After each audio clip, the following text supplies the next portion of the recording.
Hello and good evening, everybody. Hope everybody's doing well. Hope everybody has had a great week and a great weekend.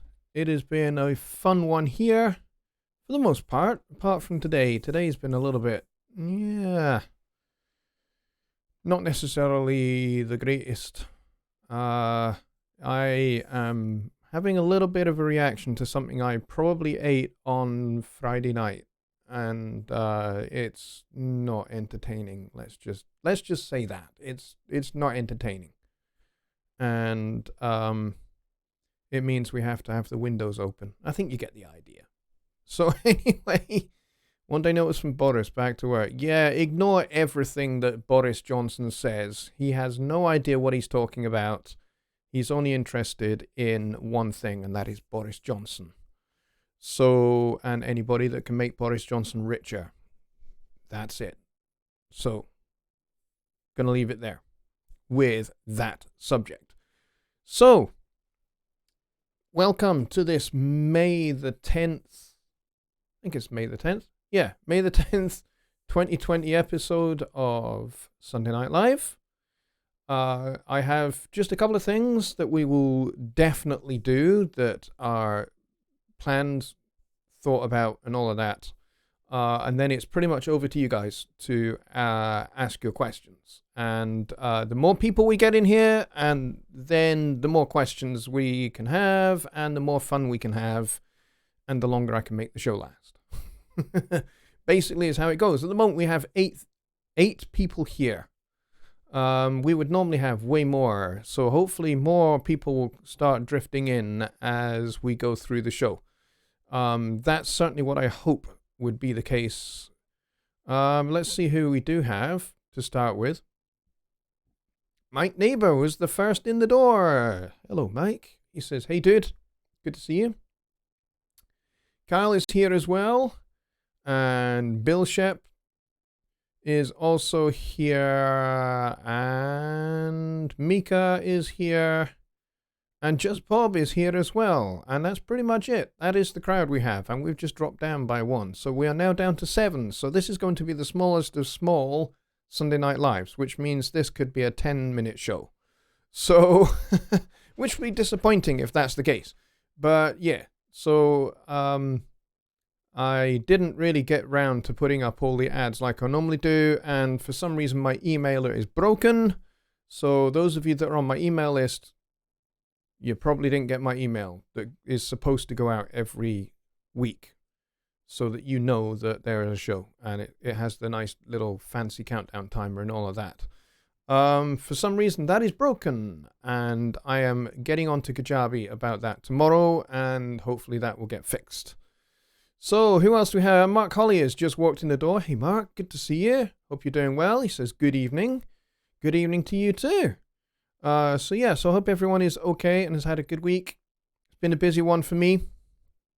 At the moment, pretty much every week is a busy week, with all the things that I have going on.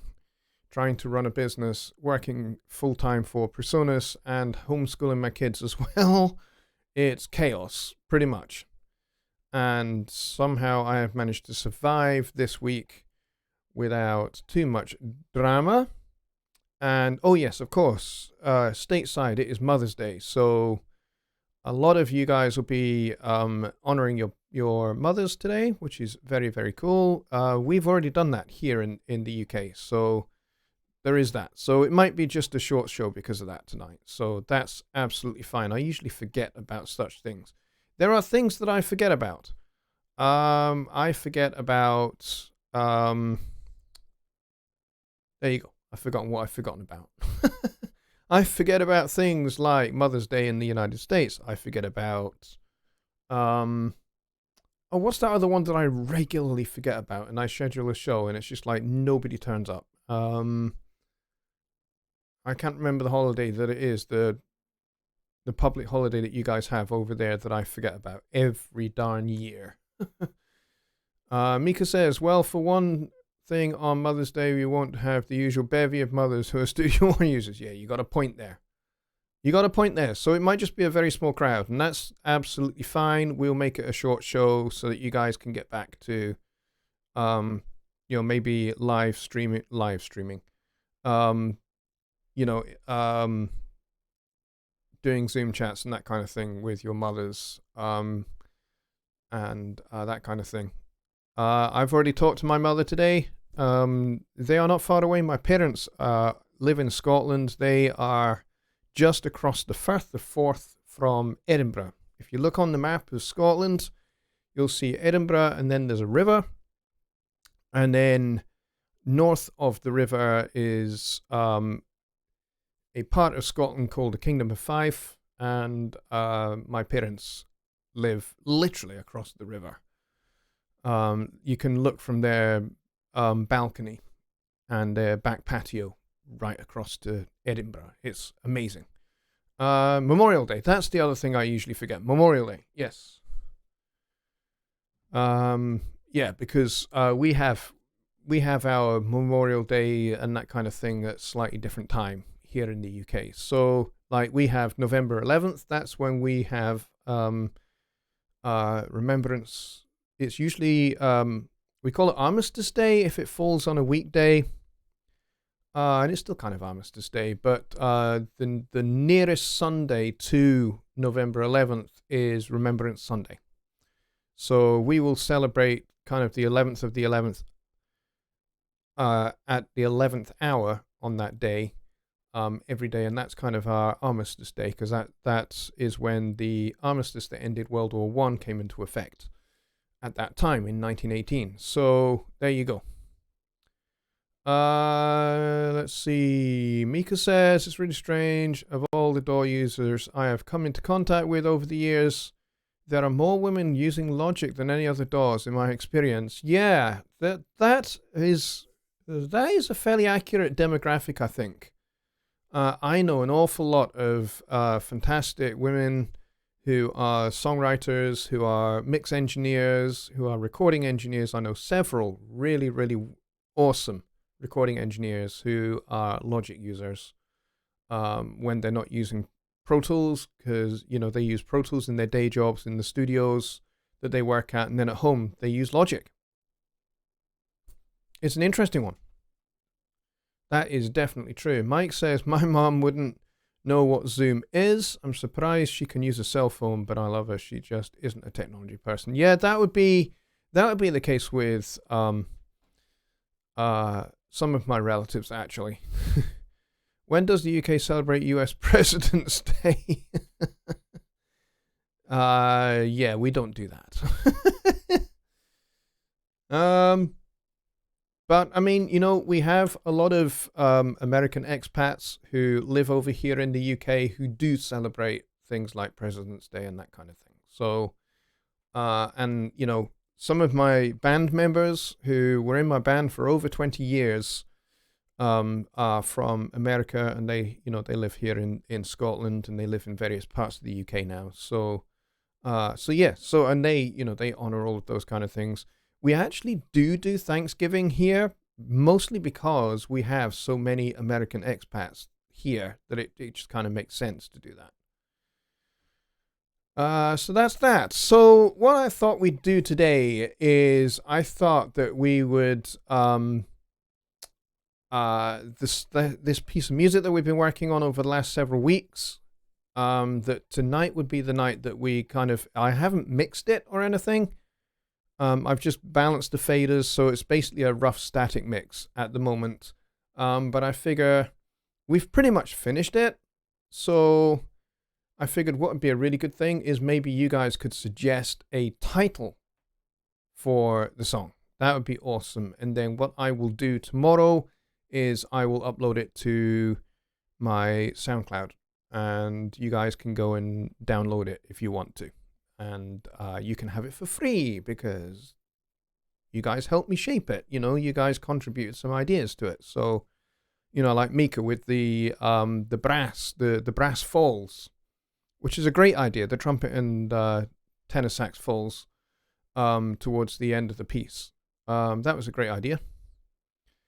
So yeah. So why don't we play through it, and we will.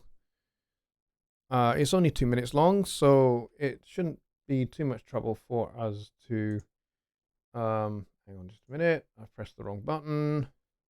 You're not looking at the screen, but you will be in just a second. There we go. So why don't we listen through it, and then you guys can, as you're listening through it, be thinking kind of what it conjures up in your mind that what kind of image goes through your mind as you're listening to it, and, may help shape the idea for a title for this. Because it'd be really cool if we could find something that's really snappy, and just totally summarizes what this piece sounds like. So yeah, that would be a real help. And I'm pretty sure that there are going to be comedy suggestions in the chat. That's okay. But it would be really nice if we could kind of get towards, after we've done a little bit of hilarity, if we could get towards something that is a bit more serious that I can actually use as the title to upload to SoundCloud. That would be really great. Because this isn't just my work, this is yours as well. You guys have had a hand in it. You guys have suggested different things along the way. Like Mika suggested some percussion, and as I say, the falls at the end. It was Mike Neighbor that suggested the build-up into the final A section. So yeah, we have had plenty of suggestions from you guys along the way. So it would be cool if you could help me with the title for this beast. This behemoth of a weird kind of jazz with a straight rock beat tune. All right, here we go.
Alrighty, there we go. That's the piece all the way through. It maybe the ending needs a little tidy up because it just kind of ends. It kind of just stops. So maybe I'll work out a proper ending for it. But that's pretty much where it is, guys. So what do you guys think for a title? That'd be cool. Let's see. Blues for 19. That's an interesting one. Blues for 19. Why the 19? I like that. Sunday Night Air. That's quite a cool little title. I like that.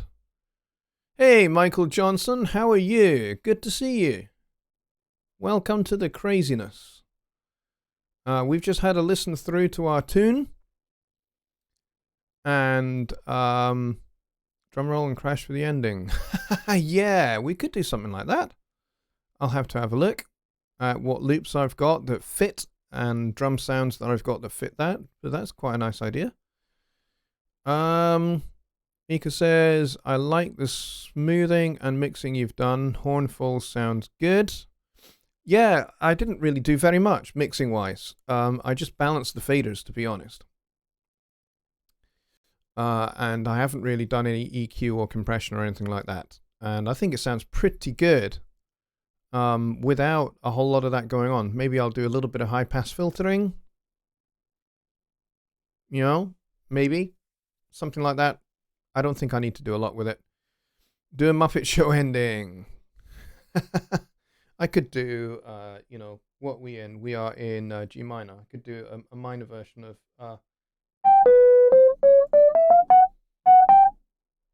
you know, I could do a minor version.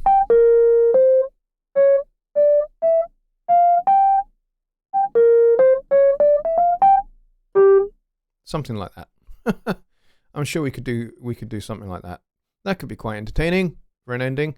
Because I guess it's kind of, to me anyway, it kind of is, it feels like the opening titles to some kind of TV late 70s, early 80s maybe, cop show of some kind. That's kind of what goes through my mind when I listen to this. So compression EQ, yeah, I could certainly do that with thing with that is it's a stereo drum loop.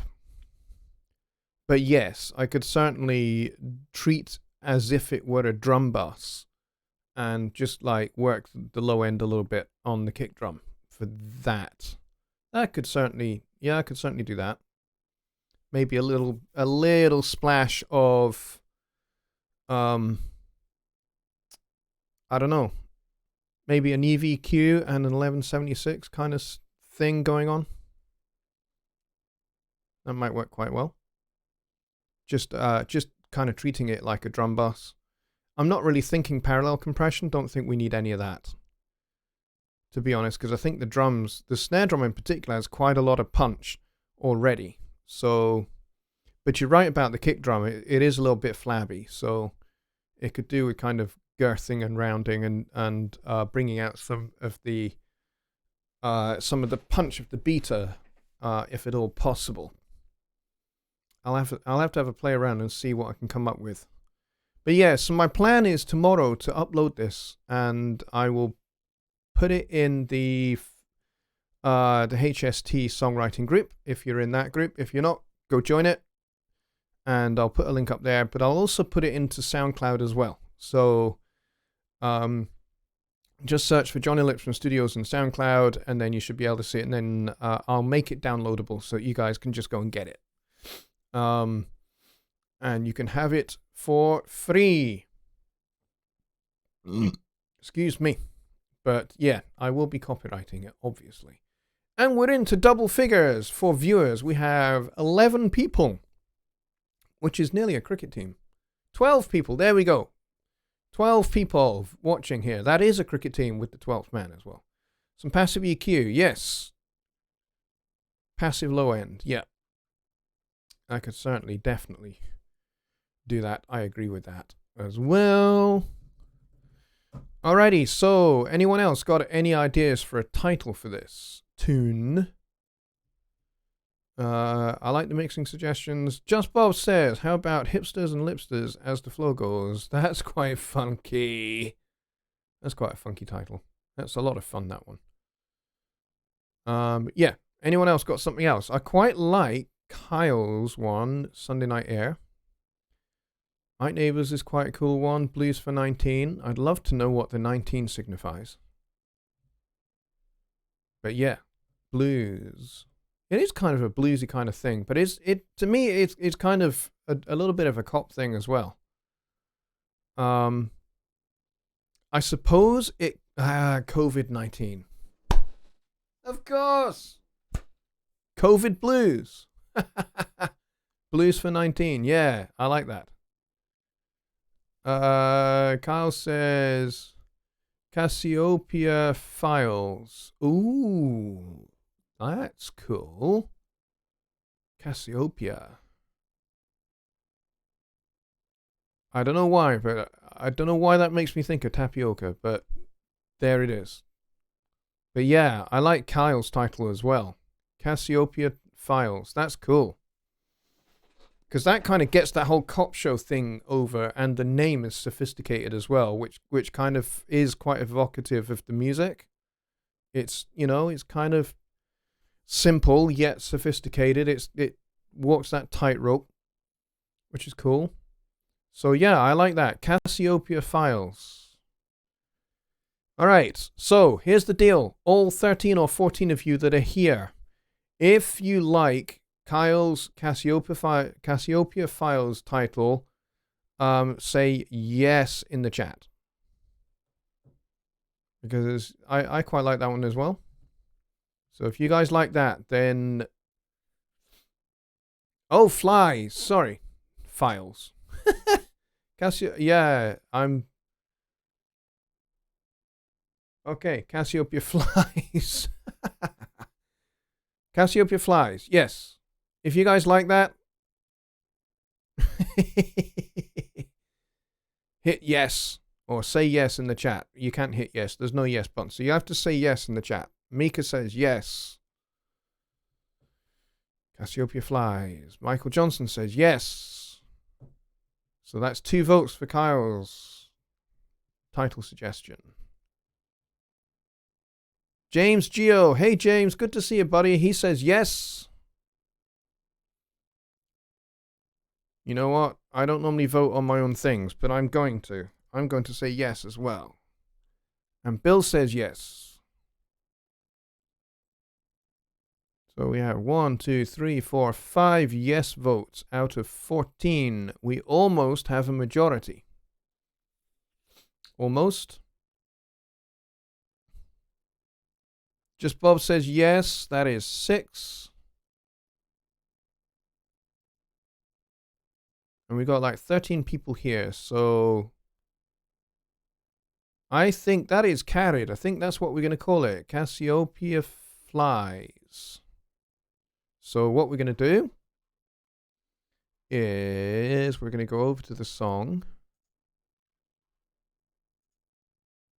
Here we go. We're over in the song, and I'm going to go File, Rename, Cassio.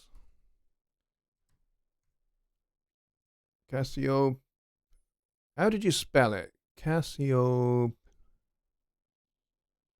Is that right? I'll put it like that just now, and I'll adjust the spelling in just a second. Flies. Cassiopeia Flies. I like that, so I'm going to hit OK. And now I'm going to hit save. There we go. I'm going to check that spelling before I do anything else.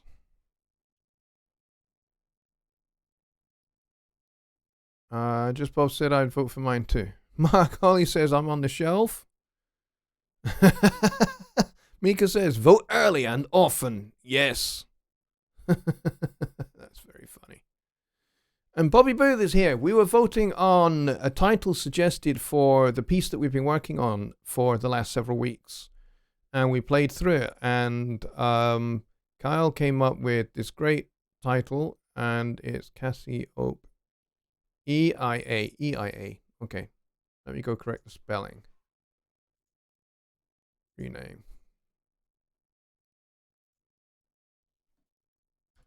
E-I-A. And make sure that I honor your spelling of that. Okay, so I've done that now. So yeah, so that's what we're voting on. We're not voting on Brexit. I wish we were.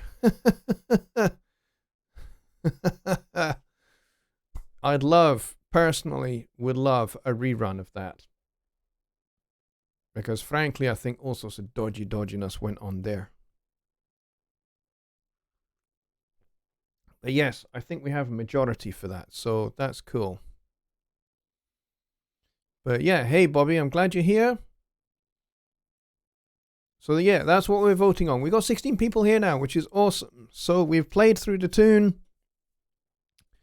and you guys have come up with a title for it. That is the title for the piece, Cassiopeia Flies. I'm gonna keep having to go because I'm gonna be tempted to say files and not flies. But Cassiopeia Flies. I like that. That is very cool. And let's just check if Sven approves, which he does. My son insisted I get Sven into this show at least once. So I had to do it. If you don't know who Sven is, this is from the movie Frozen. My kids love that movie. I had to Google the spelling myself. Yeah, I bet you did. I bet you did. It's a fun spelling. And it's we are a sophisticated bunch, aren't we, Michael? You're absolutely right, my friend. Tim Talks Audio is here. Tim gets a special little chord. There we go. Hey, Tim, good to see you. Your stream the other night was really, really cool. It was very enjoyable watching you working away on building a rock tune. That was very cool. I enjoyed that. And I'm liking your new setup for your studio as well, having the room the other way around. That's really cool. Bobby likes it as well. So yeah, so I think pretty much everybody likes Cassiopeia Flies. There, see, I'm doing it because I want to say files, but it's not files, it's flies. So yes, I would love to know where you got that from. If you had to Google the Cassiopeia bit, where that kind of idea came from, because that's interesting. Very interesting. I'd be very interested to know where that kind of idea came from, because that was really good. I like that. Tim says, I always appreciate you joining me as often as you can. Well, you know what? I'll tell you something, Tim. When I first started doing this show, was it 3 years or 4 years ago? Mike Neighbor would remember, because he was one of the first people on one of my very first shows. Actually, Bobby Booth would remember as well, because he was at the very first show. And I think it was 4 years ago. Yeah, I had about 6 people on my first show. And as you can see, we have grown just a teensy bit. Oh, the name popped in your head. Okay, cool. I appreciate that, Kyle. That's great.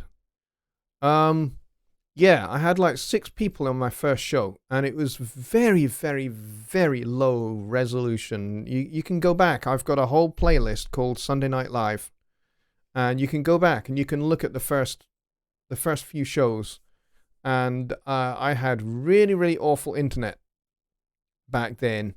And yeah, it was it was entertaining to say the least, trying to do a show, because I couldn't use OBS because I didn't have enough bandwidth and my internet was too slow. So I had to use basically use Google Hangouts and broadcast that to YouTube. It was such a fudge to do it, and of course it ended up being in mono rather than stereo because of that.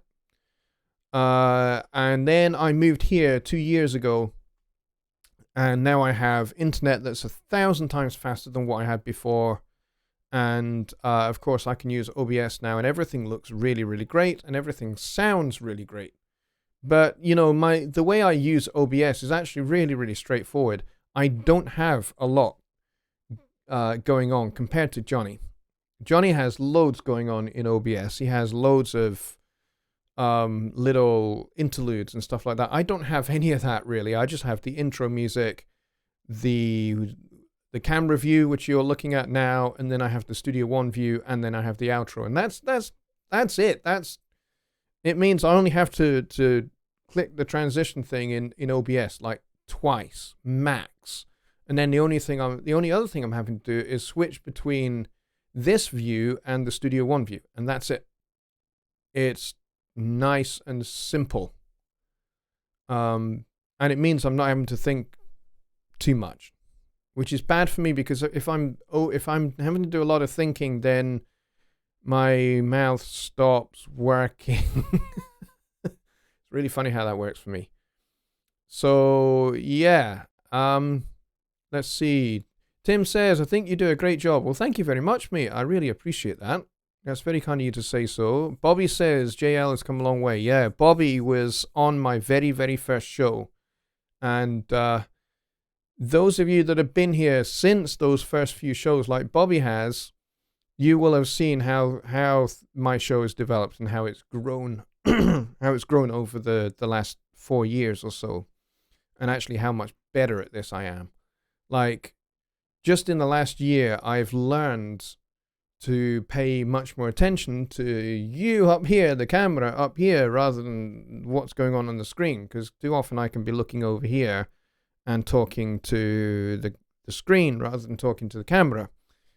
So I'm still trying to make sure that I do that I look up at you guys, that I engage with you, give you eye contact, because I think that's important for, for really engaging you guys. So I try to do that. Thomas Melkerson is here from the Philippines. Thank you very much for coming, my friend. It's good to see you here. My neighbor says, but it was fun and we all learned what not to use for video streaming. Yeah, we most certainly did. We certainly learned that Google Hangouts is not the way to do it. It really isn't. Tim says, I'm glad you kept with it and are still rocking your show. Yeah, I certainly tried to. And the last few weeks we've been, I kind of did what you're doing now with yours, where you're building a rock song in your show. Well, the last, I think, since May the 8th, I basically just started writing a piece, just without any plans, without any forethought. I just started going, we're going to create this piece. And so we did. And I did nothing on the piece in between Sundays, quite deliberately, because I wanted to make sure that this was something I did entirely in front of you guys. So you could see kind of like what I do, how I do it, and how I change things sometimes, and sometimes how I make mistakes and then go and put those things right. For as much as I work things out in my head, and that's my usual way of working. My usual way of working is the work is done up here in my head, and I have the piece of music mostly, I'd say about 90% completed in my head, and then it's just a case of getting what is in here out through the speakers. So, most of the time I know exactly what the instrumentation is because I can hear it in my head, and I know what parts each instrument is going to have to play, and it's just a case of just literally playing it in on the keyboards or writing it out and getting other musicians to do it. But with what I've done these last few weeks, I've tried doing something a little bit different, which is basically improvising the composition, which is not really the normal way I do things. So we've ended up with something I think is pretty cool. And Michael Johnson came up with this great idea, I think several months ago, based off of a challenge that I put to everybody on a Songwriting Simplified show with Jonny Guibe, which was to write a piece which had a very strict AABA form, and you could only use 2 chords. They both had to be minor chords, and you had to use make the melody out of the related minor scale to those 2 chords. And so Michael suggested right at the start of improvising this composition that I should use that framework. So I've tried to stick to it. I think I kind of busted out of it a little bit, but it's mostly within the framework of that. So that's kind of what we've been doing for the last several shows. And now we're kind of at the end of that. So I will, as I say, tomorrow I will upload this thing. I will mix it, I'll upload it, and you guys will be able to go get it. And then next week we'll do something completely different. I'm not sure what we'll do next week. But if you've got ideas for next week's show, then please do email me, Jonny@JonnyLipshamStudios.co.uk. and just put Sunday Night Live show suggestion as the title, the subject rather of your email, and then send me your suggestions, and we will use your suggestions to build out the next several weeks of shows. So that would be cool if you guys could do that. I'd appreciate it. So let's see. Michael Johnson needs to go and make some phone calls. Just Bob says, we watched you develop your frontman stage presence. You're doing great. Thank you very much. I appreciate that. Yeah, I am not a natural frontman. This is the thing. I fronted a band for 20 years. 22 years, actually. I wasn't just the front guy. I was I ran the band. It was a business. That band was a business. I paid everybody. They were my employees. I looked after all of it. Like a proper business. So I fronted the band. I wrote all the arrangements. I think some other guys in the band contributed some charts, but mostly it was me, my charts, and I ran the rehearsals, and then I fronted when we played our shows. I fronted the band and made all the announcements and engaged with the audience and that kind of thing. And I kind of did all that because I am actually a phenomenally shy person. I'm not a public person. I don't go to parties because I'm not really a public kind of person. I don't like crowds. I don't like large gatherings of people, which is bad when you're a professional musician, like I have been for, the last 30 years or so, playing gigs. It's not great when you don't like crowds. So, and that's the other reason why I decided to start doing a Sunday Night Live show, was because I thought it would be a great way to, keep developing a way of dealing with being shy and a way of dealing with stage fright and that kind of thing. So you guys that have been there since the beginning, you guys are awesome. And everyone else that's here, like regularly these days, is awesome as well. So let's see, who do we have? We have a few new people here. Love Audio Paul Weber says, hi Johnny, South Devon representation here. Good to see you. Welcome. Thank you. South Devon. Wow. I have not been down that way for a long time. Let's see. Tim says, by the way, thank you for pinpointing the key for the rock song I'm building. My theory isn't that great, which is why I'm an engineer. Yeah, well, I think even when you are an engineer, it helps to have some grounding and some understanding of music theory. The reason being is because it can actually help you from a whole bunch of points of view.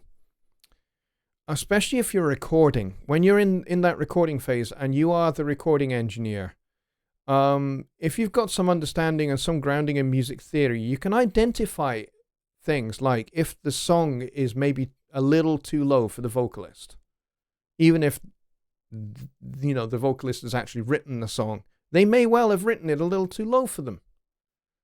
I know, because I'm a vocalist and I write songs and I have written songs that are too low for me. Why? I don't know, but we do it sometimes.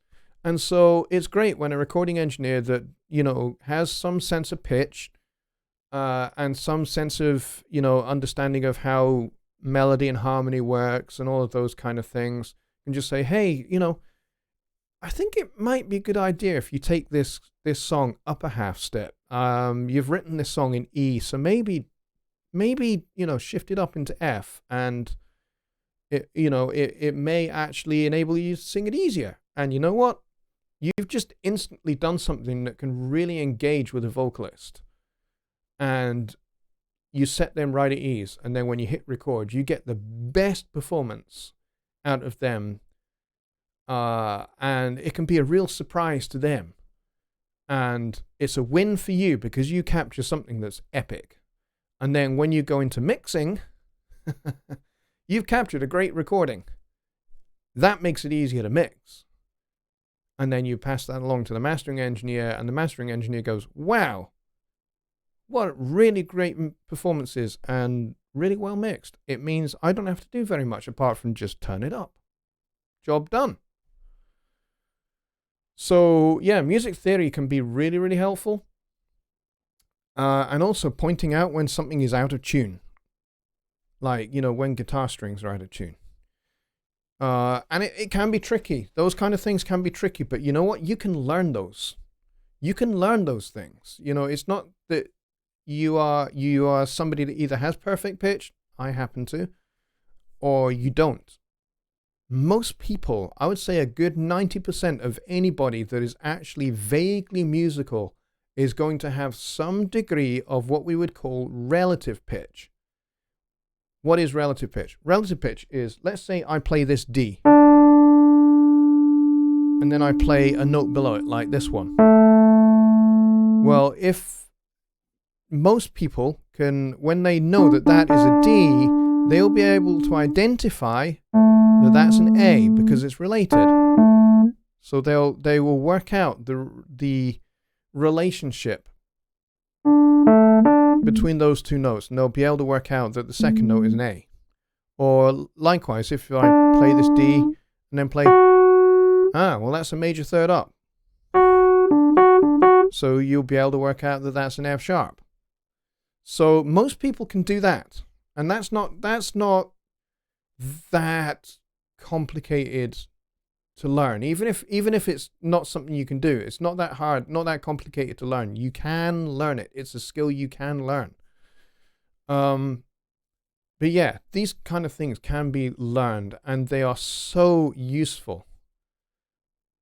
But they can be a pain in the arse when you're at a restaurant.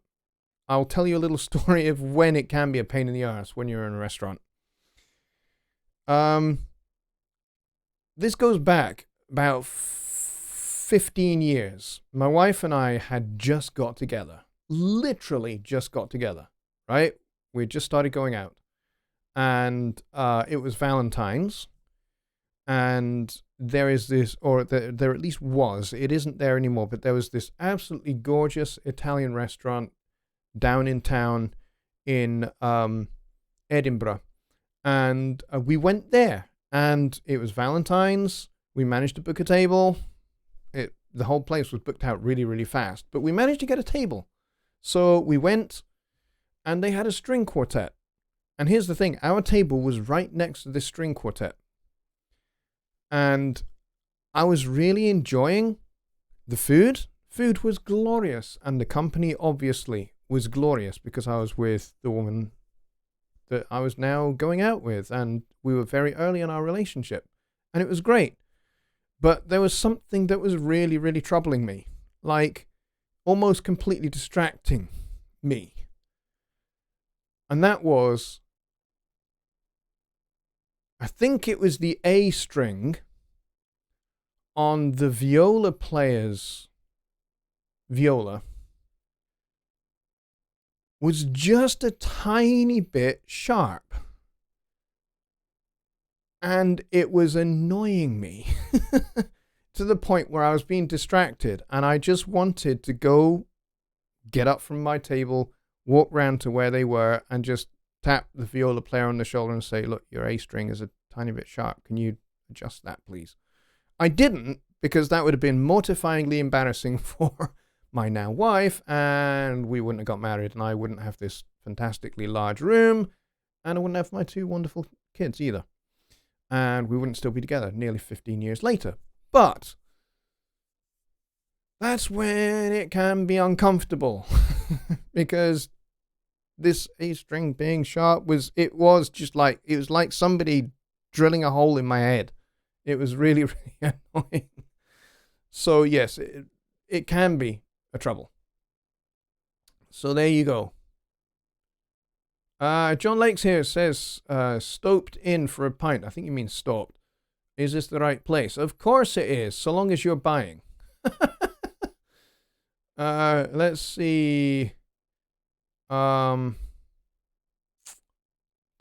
talks audio. He played the song about 5 minutes into the show. Then we brainstormed a name for it. I think you came when we were voting on the name. Yes, that is correct. I'll play it again at the end of the show, so stick around, Tim, okay? And we will be finishing in probably about 15 minutes. Kyle says, Cassiopeia is the constellation in the northern sky named after the vain queen Cassiopeia in Greek mythology, who boasted about her unrivaled beauty. That makes that name even more cool. It makes it a little... There we go. Makes it a little bit less cop show, but still, I guess it kind of gives... It puts a different spin on it now, doesn't it? Because now this kind of music suggests Cassiopeia's swagger, her arrogant swagger, doesn't it? It kind of has that now. So that's cool. I like that. Just Bob says, I played guitar in my band, started it, promoted it, and ultimately killed it. Rented all the equipment, never made money, and shut it down from burnout. Best time of my life. Yeah, I can empathize with that. I really can. Running my band was immensely fun and rewarding. We were kind of a jazz, soul, funk kind of band, 12-piece, which unfortunately after the great financial crash of 2008, we ended up downsizing gradually until we ended up as a quartet. And we ran as a quartet for 10 years. And I basically augmented our sound with backing tracks. So, what we lost with the horn section, I basically dubbed horn sections into backing tracks, and we used backing tracks in Ableton Live and stuff like that, which made it very, very... So we kept the kind of nice, big, fat soul band sound, even with a smaller group, ultimately. Bobby says, I'm not a musician, I don't like parties either. Yeah, Bobby, but you're a terrific mix engineer, and you have exactly the right skill set for what you do. And we all appreciate you very much. And I really, really, really appreciate you, because you have been at pretty much every Sunday Night Live that I have done in the last 4 years. And you watch every video that I put out. So, and that's including the episodes of the show where they have been of probably very little interest to you, but you have watched them and you have sat through them and you have commented, you've contributed, which is great. That's terrific. Very, very valuable. Tim says, 100% correct. I've got a bass line after a lot of personal training. I started with percussion, so in school I never really learned keys, scales, and such. It's interesting you say that. I started out as a drummer as well. I started playing drums when I was 2 years old. By the time I was 5, I was playing in my parents' band. And it kind of went from there, really. I still play to this very day. My drums aren't here anymore. My drums are in the local church where we go to on a Sunday. So, and of course with coronavirus, I have no access to my drums anymore. But I do have my practice pads, and so I do my drills and my cadences and my rudiments every single day. Have done for 40 years. Yeah. So I do that every day, even though I'm not actually playing drum set very much at all anymore. I still do it. I still practice those. Just Bob asks, was it a tiny bit sharp overall, or was it gradually getting sharp the higher up the neck? No, it was the string itself was sharp. So it didn't matter where she stopped the string. What position she played in on that string. The string itself was sharp, so it meant that every other note was sharp. Now, the great thing about a violin, a viola, that kind of thing, is that you can correct, because there are no frets. So you can correct the intonation a little bit. However, if the string itself is out of tune, it messes up your positioning. I know that from playing fretless bass. That if the string is out of tune, you can go, I can fudge it. I can move my hand a little bit further back. But you know what? If I move my hand a little bit further back, then my positioning for the E, the D, and the G strings is going to be out.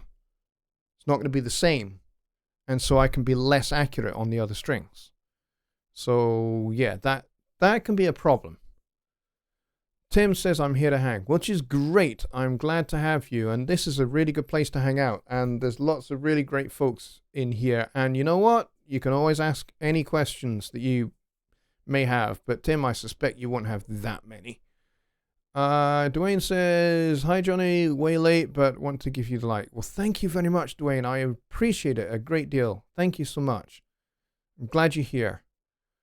Mike Johnson says, I started as a drummer too. Awesome. It's good to see lots of drummers here. Just Bob says, I did have one original song played on Peoria, Illinois radio. Nice. Saturday night rotation before 10 p.m. till midnight show. They did. I moved before that and never heard my song on the radio. Oh, that's a shame. Yeah, I've had a few of my songs get some FM radio play here in the UK, and actually in the States as well. For those of you that may or may not know, we used to have, he's not really around us so much anymore, but we used to have amongst the home studio trainer group a guy called Anthony Hall, who runs a radio station, and he uses Studio One to run his whole show.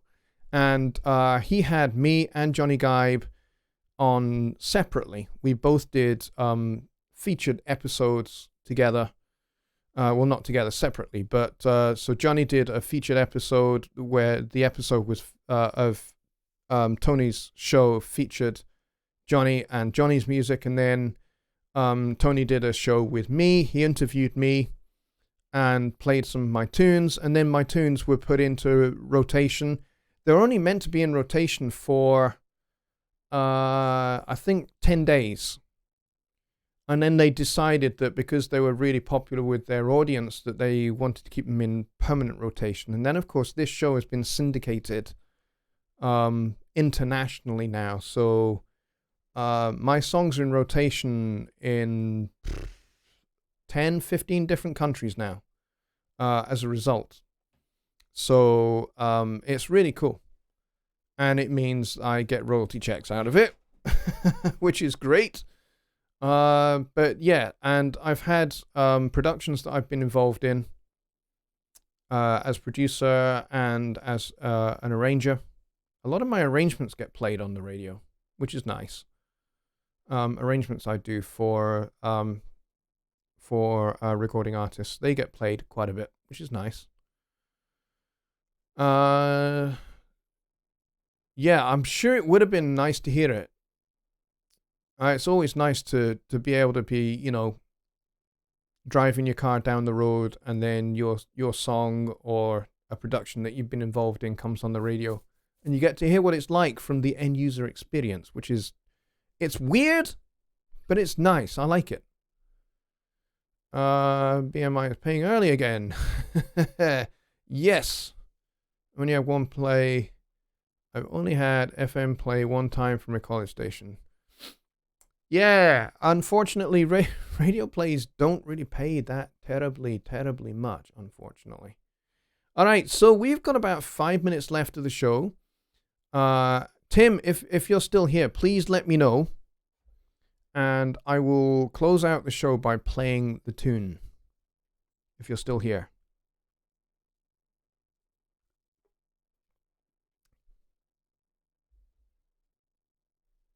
But yeah, all this talk of airplay and stuff is very rare. It's making me remember and think back to stuff that I've been involved in over the years.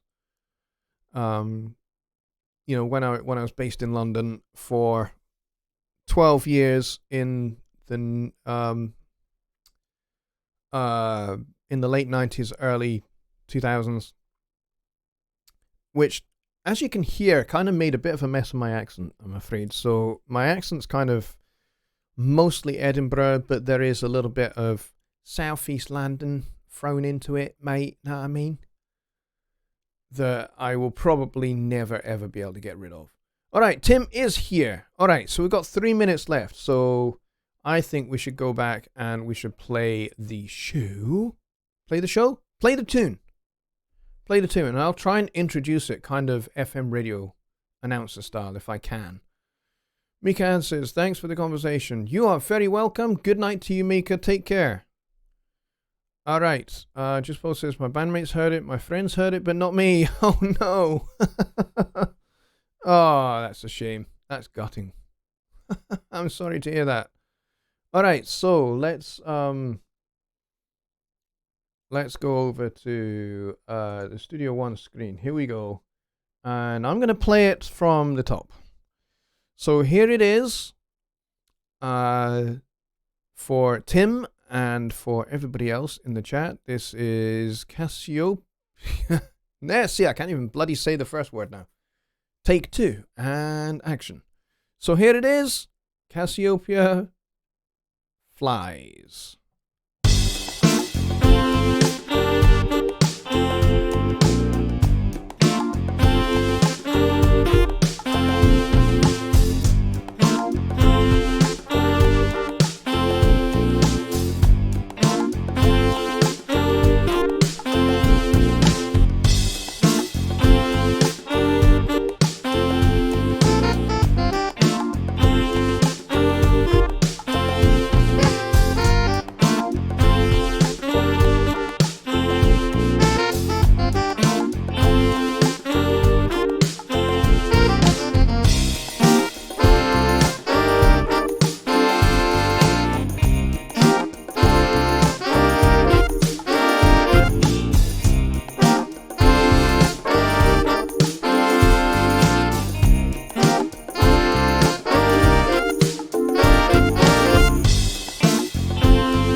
Okay, there it is, guys.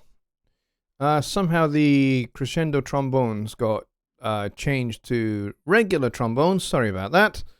I don't know how that happened, but there it is. I hope you enjoyed it. Hope you liked it. And we will end pretty much with that.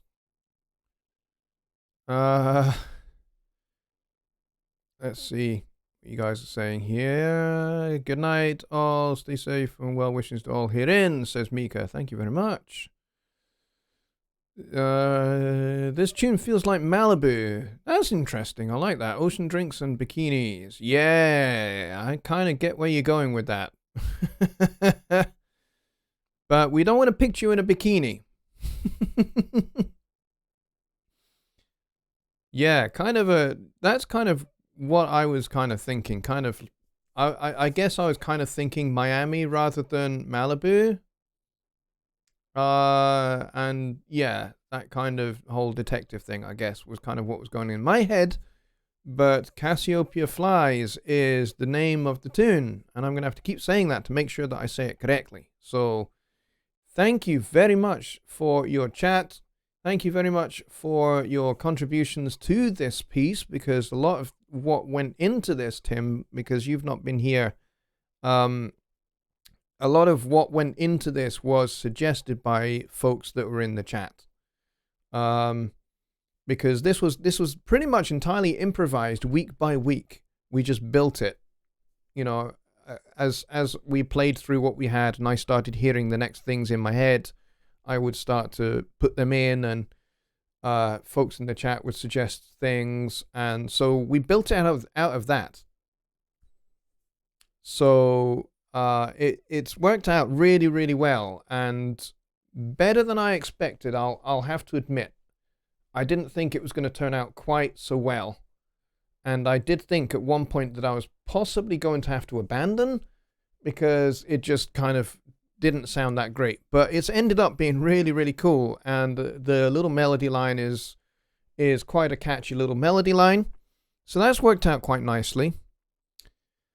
Yeah, so thank you very much, everybody, and I will see you all over on Jonny's channel on Wednesday for Songwriting Simplified, and I will be, of course, floating about, hovering about around the Facebook groups, I'm sure, because I tend to hang out quite a bit over there anyway. But yes, that's the next big thing coming, and then of course we'll be back round to being here. And if you guys get your suggestions in, as I said, email johnny@johnnylipshamstudios.co.uk.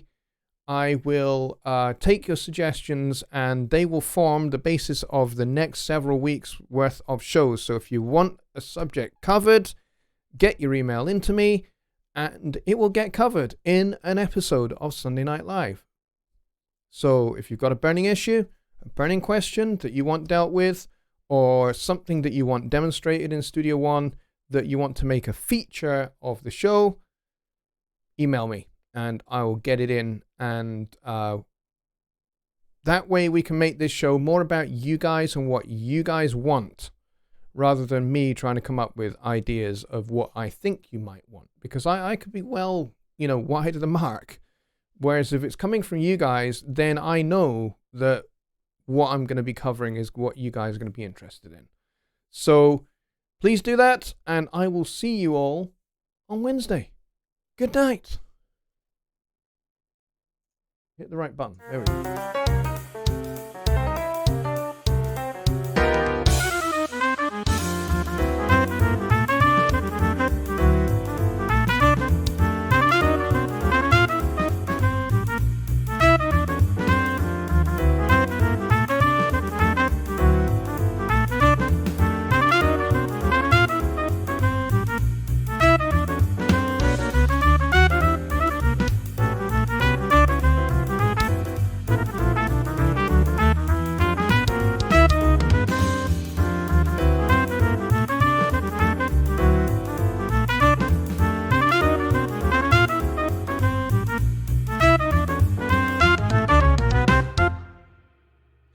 Buenas noches, everybody. Good night.